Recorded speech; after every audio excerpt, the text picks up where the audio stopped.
കേരള രാഷ്ട്രീയത്തിലെ ചാണക്യൻ എന്ന് വിളിപ്പേരുള്ള ആളാണ് P K Kunhalikutty. P K കുഞ്ഞാലിക്കുട്ടിയുടെ ജീവിതത്തിൽ അദ്ദേഹം ഒരുപക്ഷെ 9ാം ക്ലാസ്സിൽ പഠനം അവസാനിപ്പിക്കുമായിരുന്ന പി കെ കുഞ്ഞാലിക്കുട്ടിക്ക് ഒരു ടീച്ചറുടെ ഉപദേശമാണ് അദ്ദേഹത്തിന്റെ മുന്നോട്ടുള്ള ജീവിതത്തിൽ വലിയ നിർണായകമായത്. ആ ടീച്ചറിന്റെ പേരെന്താണ്? ജാനകി ടീച്ചർ.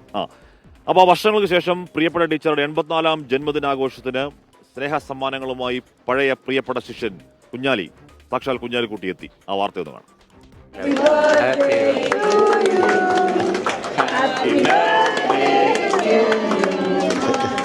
നന്നായി പഠിക്കുന്ന കുട്ടികൾ പോലും പാതിയിൽ പഠനം നിർത്തുന്ന കാലം. വേങ്ങര ഹൈസ്കൂളിലെ 9ാം ക്ലാസ് വിദ്യാർത്ഥി പി കെ കുഞ്ഞാലിക്കുട്ടിക്ക് ജാനകി ടീച്ചർ ഒരു ഉപദേശം നൽകി. ഞാനും അങ്ങനെ ഡ്രോപ്പ് ഔട്ട് ആവേണ്ടതാണ്, പക്ഷെ ആവാതിരുന്നത് ടീച്ചറെ കൊണ്ടാണ് എന്ന് പറയാതിരിക്കാൻ കഴിയില്ല. കാരണം ഒരു ദിവസം ടീച്ചർ എന്നോട് പറഞ്ഞു, സ്വല്പമൊക്കെ പഠിക്കുന്ന കുട്ടിയാണല്ലോ, മാത്രമല്ല പോയി മേലോട്ട് കയറി പഠിക്കാനുള്ള സൗകര്യമുണ്ട്, എവിടെയെങ്കിലും പോയി പഠിച്ചൂടെ എന്ന് ചോദിച്ചു.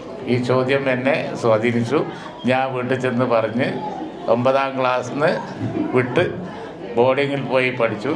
പിന്നെ ഇന്നിപ്പോൾ പൊതുജീവിതത്തിൽ ഞാൻ എന്തായോ അത് ആ ഒരു ടേണിംഗ് പോയിന്റാണ്. പിറന്നാൾ ദിനത്തിൽ പ്രിയ ഗുരുനാഥയ്ക്ക് പി കെ കുഞ്ഞാലിക്കുട്ടി സ്നേഹസമ്മാനം നൽകി.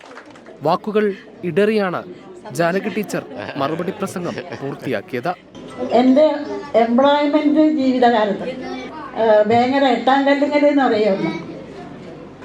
അത് ഒരു പാറപ്പുറത്ത് ഒരു എക്സിക്യൂട്ടീവ് ബിൽഡിംഗ്, അത്രയേ ഉള്ളൂ. അന്നത്തെ കുട്ടിയാണ്. ജാനകി ടീച്ചറുടെ സഹോദരി സരോജിനി ടീച്ചറാണ് വർഷങ്ങൾക്ക് ശേഷമുള്ള സംഗമത്തിന് വഴിയൊരുക്കിയത്. ഒരു പൊതുപരിപാടിക്കിടെ കുഞ്ഞാലിക്കുട്ടിയെ കണ്ടപ്പോൾ സഹോദരിയാണെന്ന് മനസ്സിലായതോടെ തന്റെ പ്രിയ ടീച്ചറുള്ള സ്ഥലം തേടിപ്പിടിച്ച് പി കെ കുഞ്ഞാലിക്കുട്ടി എത്തുകയായിരുന്നു. 24 മലപ്പുറം. അപ്പോൾ പ്രിയപ്പെട്ട പ്രേക്ഷകരെ, സമയം 7 മണി കഴിഞ്ഞ് 40 മിനിറ്റാണ്. അപ്പോൾ എല്ലാവരും രാവിലെ ഓരോ ചായയൊക്കെ കുടിച്ച് കോഫി കുടിച്ചിട്ടുണ്ടാവുമെന്ന് കരുതുകയാണ്. രാവിലെ എല്ലാവരും ഓരോരോ തിരക്കിലേക്കൊക്കെ പതിയെ വഴുതി വീഴുന്ന സമയത്തിലേക്ക് കടക്കുകയാണ്. എങ്കിലും നമ്മുടെ വാർത്തയായത്തോടൊപ്പം കൂടുക. അപ്പോൾ എല്ലാ പ്രിയപ്പെട്ട പ്രേക്ഷകർ ഒരിക്കൽ കൂടി ഒരു ഏറ്റവും ഗംഭീരമായ ഒരു ദിവസം ആശംസിക്കുകയാണ്. ഒരുപക്ഷെ വൈകി എഴുന്നേറ്റവർക്ക് വേണ്ടിയാണ് പറയുന്നത്. നമ്മളിപ്പോൾ നിൽക്കുന്നത് കോഴിക്കോട് ബീച്ചിലാണ്. ഇവിടെ കളിപ്പാട്ട കച്ചവടക്കാരൊക്കെ എത്തുന്നുണ്ട്. അതോ ഇത് രാത്രി ഇവിടെ ഉണ്ടായിരുന്നവരാണോ എന്നറിയില്ല. അവർ രണ്ടുപേരും ഉറങ്ങുന്നുണ്ട്. അതുകൊണ്ട് ഇവിടെ മറ്റേ ഹൈഡ്രജൻ ബലൂൺ അഴിച്ചുവിട്ടാൽ മേപ്പോട്ട് പോകുന്ന ഹൈഡ്രജൻ ബലൂണൊക്കെ ഇവിടെ ഉണ്ട്.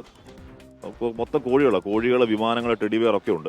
അപ്പോൾ അല്പസമയം കഴിയുമ്പോഴേക്കും ഇത് കൂടുതൽ സജീവമാകും. കുറേ കുട്ടികൾ ഇങ്ങോട്ടേക്ക് എത്തും. അപ്പോൾ ഇതൊക്കെ മേടിക്കാൻ ഇതിൻ്റെ യഥാർത്ഥ ഗുണഭോക്താക്കൾ ഇങ്ങോട്ടേക്ക് എത്തും എന്നുള്ളതാണ് ഈ കുഞ്ഞു കച്ചവടക്കാരുടെ പ്രതീക്ഷ.